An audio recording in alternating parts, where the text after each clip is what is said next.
Olá, meus amigos. Eu estou aqui para conversarmos juntos, para tratarmos juntos sobre o assunto da célula dessa semana. Um assunto muito desafiador. Talvez um dos assuntos mais desafiadores para nós cristãos. Alguma coisa que tem relação direta com a vida de um cristão, com o comportamento, com o procedimento de um cristão, com o que se espera de um cristão, como atitudes, né, que são semelhantes às atitudes de Cristo, mas que a gente tem dificuldade. Tem dificuldade de se imaginar vivendo isso, cumprindo isso. Enfim, o assunto que nós temos para tratar essa semana é perdão. Perdão é alguma coisa que mexe com a gente demais. E por que mexe com a gente? Por que a gente tem tanta dificuldade de pedir perdão? Ou, na verdade, também de pedir perdão, mas, na verdade, porque a gente tem tanta dificuldade de perdoar? Porque a gente tem muita dificuldade de conceber a perda.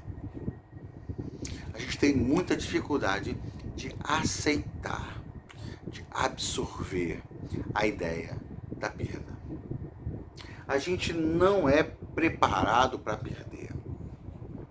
A gente não é preparado para aceitar qualquer tipo de prejuízo. A gente é preparado para lutar, para conquistar, para multiplicar o que temos, né? Aquilo que é objeto dos nossos sonhos, objeto dos nossos desejos. A gente é estimulado a multiplicar isso, a conquistar, a ter, a possuir. E o perdão é exatamente essa invasão no nosso ambiente de controle, o ambiente que a gente quer controlar. É uma invasão. Alguém entrou no nosso território e levou alguma coisa que é nossa. Seja a nossa paz, a nossa alegria, seja algum bem físico, algum bem emocional, enfim.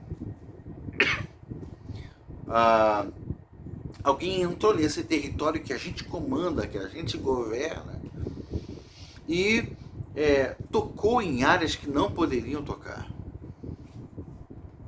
E essa perda, essa invasão é imperdoável. O senso de justiça grita porque não deveriam mexer naquilo que é meu. E isso traz, isso constrói essa realidade de dificuldade de perdoar alguém que teve tamanho abuso, né? Tamanha audácia de entrar nesse lugar onde não foi chamada. A gente fica assim com as pessoas, né? Quando as pessoas nos magoam, quando as pessoas nos ferem, quando as pessoas nos roubam, sabe? De alguma forma elas tiram alguma coisa de nós e a gente não aceita, não quer perder isso. Mas diante disso, o texto de Mateus 18 vai entrar nesse assunto, né? Porque diante disso a gente fica pensando qual é o limite. Qual é o limite para a gente perdoar? Tem que ter um limite, porque tem pessoas que abusam, tem pessoas que ultrapassam muito os meus próprios limites, e para eu ser um homem que agrada a Deus, eu preciso pensar qual é o limite que Deus estabeleceria para mim. Pedro foi movido por esse sentimento, por esse pensamento e perguntou a Jesus: Jesus, quantas vezes eu teria que perdoar o meu irmão? Isso está lá em Mateus, capítulo 18, a partir do versículo 21. Quantas vezes eu teria que perdoar o meu irmão quando ele pecar contra mim? E aí ele já dá uma extrapolada, ele já está pensando num número que representa um limite muito alto, alguma coisa já exagerada. Ele usa até um número emblemático, simbólico, significativo. Ele fala o número 7, até 7 vezes, Senhor. Aí Jesus usa uma figura de linguagem para mostrar para Pedro que vai extrapolar muito mais do que ele está pensando, o limite dele. Porque Jesus vai falar para ele assim: não, Pedro, eu não diria 7 vezes, eu diria 70 vezes 7. Jesus, ele está usando uma expressão de exagero, como se eu falasse assim: eu já fui em tal lugar 1 milhão de vezes. Não quer dizer que eu já fui 1 milhão de vezes no tal lugar indesejado. Só quer dizer que eu estou cansado de ir lá por muitas vezes. Jesus usa a mesma expressão, usa o mesmo artifício para mostrar para Pedro. Pedro entendeu isso. Quando Jesus falou 70 vezes 7, na hora, Pedro entendeu que Jesus disse assim como você entende quando eu falo: já fui lá 1 milhão de vezes. Entendeu que é alguma coisa que não é para contar, porque não dá para contar. É uma coisa que não se conta. Jesus está falando de uma predisposição que Pedro precisa ter para perdoar o seu irmão. Não importa quantas vezes ele peque e que tipo de pecado ele peque. Essa predisposição ao perdão é um desafio muito grande. É alguma coisa que está além das nossas forças como seres humanos. Mas a gente não vive na nossa força, é ou não é? A gente vive na força do Senhor, nós somos espirituais, ainda que sejamos homens, né? Pessoas de carne e osso, que têm coração. Nós somos guiados pelo Espírito de Deus. Então Jesus, ele vai, para ilustrar esse pensamento que ele está dizendo, ele vai usar uma parábola, e ele vai falar assim: o reino de Deus. Ele vai dizer que o reino de Deus é semelhante a um rei que chama os seus súditos, os seus servos que o deviam, e ele quer uma prestação de contas, porque tem muita gente devendo a ele quer que isso seja acertado, quer receber de volta o seu dinheiro. E aí ele chega para um servo que ele devia muito dinheiro e fala: chegou o dia, eu quero receber agora. Mas esse servo não tinha com que pagar e quebrantado, se rende ali, se humilha, pede perdão, e o rei compassivo, o rei se compadece dele e perdoa, simplesmente perdoa a dívida. E aquele homem sai dali rejubilante, mas perde a paz logo depois. Por quê? Porque encontrou alguém que devia a ele. E esse alguém que devia a ele fez a mesma coisa que ele fez com o rei. Poxa, me perdoa, eu não tenho com que te pagar. E aí esse servo que tinha acabado de ser perdoado não perdoa aquele que lhe devia. O perdão que ele recebeu do rei foi alívio. Ele resolveu o seu problema, mas não construiu o caráter dele nesse sentido. Ele não foi marcado o suficiente em sua alma para, com base no perdão que recebeu, aprender a perdoar. Ele ficou cego. Ele ficou, como é que posso falar? Deu uma amnésia nele. Uma amnésia emocional, porque ele não lembra de como foi bom ter sido perdoado. E essa amnésia emocional faz com que ele endureça o seu coração em relação àquele servo e colocou aquele servo na prisão, ainda que aquele servo devesse a ele uma quantia ínfima diante do que ele devia ao próprio rei. O rei fica sabendo, manda chamá-lo, ele é punido por isso, mas a questão é, a gente olha para esse servo e acha um absurdo, acha um absurdo o que ele fez. Como ele acabou de ser perdoado, não vai perdoar o outro, devia muito menos? A gente faz igual, quase sempre. Essa é a realidade do reino de Deus. Jesus falou, o reino de Deus, está lá no versículo 23, o reino dos céus é como um rei que desejava acertar contas dos seus servos. Ou seja, Jesus está falando assim, o reino de Deus é assim, o reino dos céus é assim, assim acontece no reino dos céus. Essa é a realidade do reino dos céus. Ou seja, o reino dos céus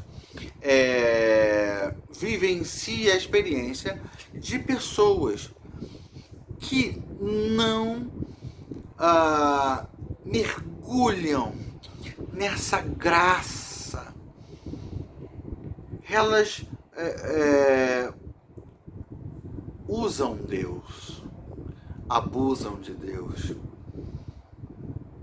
porque sabem que tem nele perdão, mas se fecham para as pessoas que as magoam, endurecendo seus corações, demonstrando que não entenderam a profundidade daquilo que aconteceu com elas mesmas. Jesus nos perdoou na cruz de uma vida de pecados, de uma vida de rejeição a Ele. Jesus nos perdoou de pecados que nos estavam levando para a morte, pecados que nos condenavam à morte eterna. Jesus nos purificou de uma imundícia terrível, que sujava todo o nosso ser, que nos fazia apodrecer, feder diante dele. Ele nos perdoou disso tudo. Diante disso, quem somos nós para negar perdão a quem quer que seja, seja pelo que for? Não pense que eu que falo para vocês aqui agora estou imune a sentir essas coisas, a ter problemas, dificuldades de perdoar. Não. Por isso, a gente carece de estar diante dele, na presença dele, para ser ensinado por ele. Eu tenho aprendido na minha vida que ninguém vai passar por essa vida sem ser magoado, sem ser decepcionado por alguém. Não dá para passar por essa vida sem ser decepcionado por alguém. Mas alguma coisa que a gente não quer reconhecer, uma coisa que a gente não quer reconhecer, também é verdade. Ninguém vai passar por essa vida. Não dá para passar por essa vida sem magoar alguém, sem decepcionar alguém. Mesmo que sem querer, mesmo que por engano, mesmo que sem perceber, mas muitas vezes, conscientemente, seja como for, não dá para passar por essa vida sem, em algum momento, magoar alguém, ferir alguém, decepcionar alguém. Então, a gente vai precisar pedir perdão em algum momento na vida. E a gente vai precisar dar perdão em algum momento na vida. A nossa referência para isso é o próprio Senhor, que nos perdoou de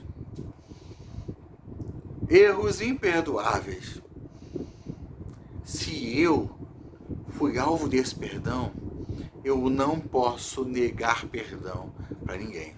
É isso que Jesus está nos ensinando. É isso que Ele está nos mostrando.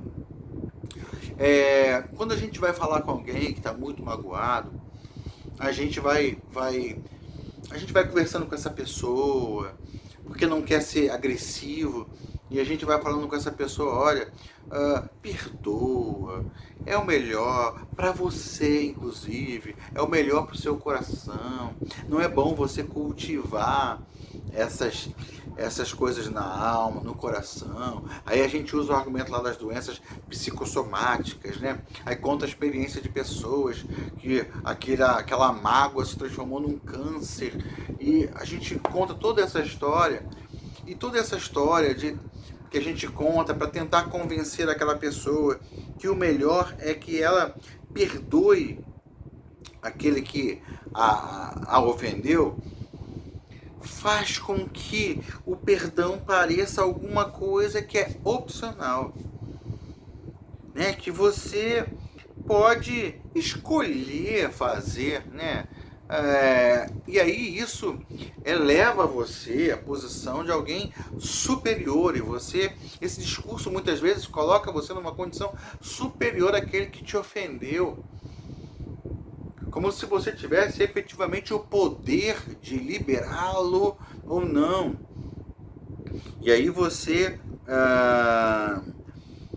se vê nessa condição de ter aquela pessoa de repente nas suas mãos, a grande verdade é que todos pecaram e por si só estão destituídos da glória de Deus. É a graça de Deus que nos dá um lugar diante dele. É a graça de Deus que nos dá um mínimo de dignidade para ser alguém que vem e vai, ser alguém que existe. É a graça de Deus, é a graça de Deus, é graça de Deus. Eu não mereço nada de Deus, eu não mereço nenhum bem de Deus. É tudo graça dele.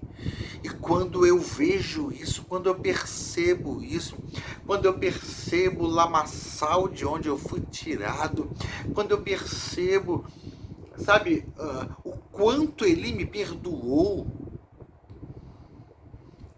eu não olho para mim com um olhar altivo, como se eu estivesse em alguma posição, em algum lugar que me garantisse a condição de vetar a bênção para algum irmão, vetar a bênção do perdão para algum irmão, para alguma pessoa. Não. A miséria dele é mesmo a minha miséria, a mesma miséria que é minha, estava levando a gente para a condenação. Eu lembro de uma história aqui, num aconselhamento, o Paul Yong-Shu contou uma história simples, mas ele contou que havia uma mulher que estava fisicamente definhando, não conseguia ser feliz em função de um pecado que tinha cometido, e ela achava que era o pior pecado do mundo, que ela não era digna de perdão, ninguém no mundo poderia perdoá-la, quem dirá Deus, que é todo santo, não poderia aceitá-la. E aí o Paul Yong-Shu usa um exemplo simples para ela e fala assim, olha, imagina que nós dois estamos na beira de um lago. Eu tenho uma pequena pedra nas mãos e você tem um pedregulho. E nós dois lançamos essas pedras no lago. Qual que afunda? A mulher parou, pensou e falou, as duas. Afundou as duas. Então, que diferença faz? Qual é a grande diferença entre as duas pedras? Aí ela falou, a grande diferença é que a sua pedrinha tem um efeito menor sobre as águas, faz ondinhas menores. A minha pedra vai ter um efeito maior, vai ter que fazer ondas maiores. Então, exatamente assim. As consequências do seu erro podem ser diferentes das consequências dos meus erros. As consequências do seu erro podem ser mais dramáticas, mais marcantes mas tanto o seu erro quanto o meu erro estão nos levando para o fundo. E aí, quando a gente entende isso, quando a gente entende que o pecado do meu irmão, a mágoa que ele me causou, não é maior do que as feridas que eu já causei, do que as dores que eu já causei, do que a tristeza que eu já causei no Senhor com os meus pecados. Nós estamos iguais, que pecado é pecado, que ofensa é ofensa. A gente começa a preparar o nosso coração para essa disposição de perdoar, entendendo que não é uma opção, é mandamento. Um dos versículos que está aqui no texto que a gente, para o estudo dessa semana, é o de Colossenses 3,13, que fala assim: suportem-se uns aos outros e perdoem as queixas que tiverem uns contra os outros. Perdoem como o Senhor lhes perdoou. E na oração do Pai Nosso, Jesus ensina a gente a orar com essa perspectiva de que se eu entro na presença de Deus, eu sei que fui alcançado pelo seu perdão. Então, eu já estou predisposto a não negar perdão para ninguém. E aí vem aquela frase, Pai, perdoa as nossas dívidas, assim como nós perdoamos os nossos devedores. Perdoa as nossas ofensas, assim como nós perdoamos aqueles que nos têm ofendido. Ou seja, o meu coração já está predisposto a perdoar. E quando eu entro na presença do Senhor, eu entro nesse ambiente de graça. Quando eu entro na presença do Senhor, cai sobre mim a consciência de que eu não mereço estar ali, de que estou ali por graça. E não há altivez no meu coração, há quebrantamento. E se eu saio desse lugar, desse ambiente de presença de Deus, com esse quebrantamento, mantendo esse meu quebrantamento, eu não vou negar perdão a quem precisar dele. Amém, meu irmão? Esse é um desafio. Esse é um desafio. E o segredo para viver essa realidade está exatamente na presença. Neste lugar de impacto, onde nós somos impactados pela santidade do Senhor. E essa santidade nos quebranta e nos transforma. Meu querido, perdoar é um desafio. Por isso, eu desafio você com um desafio além desse. O desafio de cultivar o relacionamento com Deus. Quando a gente cultiva esse relacionamento com Deus, quando a gente cultiva a experiência de entrar na presença dele todos os dias, a gente se torna alguém quebrantado. A gente não vai olhar para as pessoas de cima como se estivesse cheio de opções, como se fosse o tal rei lá da história que decide se vai liberar ou não liberar. Quem sou eu? Quem sou eu para guardar alguma coisa contra você? Quem sou eu? Quem somos nós? Que a nossa igreja cresça nesse entendimento, que nós como célula possamos crescer nessa compreensão, para vivermos na profundidade dos 70 vezes 7, do estilo de vida, de se compadecer, perdoar, liberar e não cultivar nenhuma raiz de amargura no coração. Amém, meu querido? Que Deus abençoe você. Deixa eu orar. Senhor Jesus, o Senhor sabe o quanto perdoar é um grande desafio para nós. Mas o Senhor sabe também que não nos deixou por nossa conta. Então eu quero te agradecer pela presença do Teu Espírito Santo em nós, que nos habilita a viver o que nós sozinhos não conseguimos fazer. E te peço que nos ajude e nos estimule a mergulhar cada vez mais no conhecimento do Senhor, para que o conhecimento do Senhor nos transforme e nos faça parecidos contigo, até o ponto de estar predisposto a perdoar, seja o que for e quantas vezes for. Em nome de Jesus. Amém. Que Deus te abençoe, meu irmão. Que Deus te dê graça e que Deus te fortaleça nesse processo. Amém? Paz.